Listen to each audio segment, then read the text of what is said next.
Well, when I'm producing a song that I wrote, I'm trying to get them to do it the way I want them to do it. So it's kind of a more of a dictatorship for the most part, unless they just won't play ball with me. Um, you obviously have a lot of ownership when you wrote the song, and you're also a producer.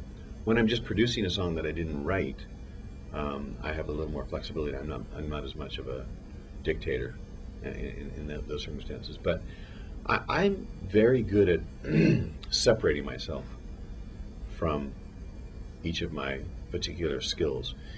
For instance, when we're mixing a record, I play piano and bass and at least those two instruments, if not many more instruments, on every record that I do.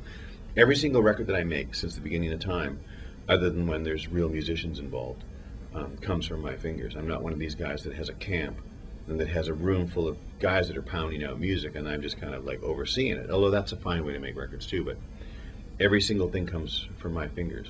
But what I've learned to do is to completely separate myself from those skills. So when I'm mixing a record or assisting in the mixing, because I'm not an engineer, I don't even think of myself as the piano player or as the songwriter or as the bass player or as the guy that wrote the string chart or as the guy. I just totally focus on what's necessary for the record.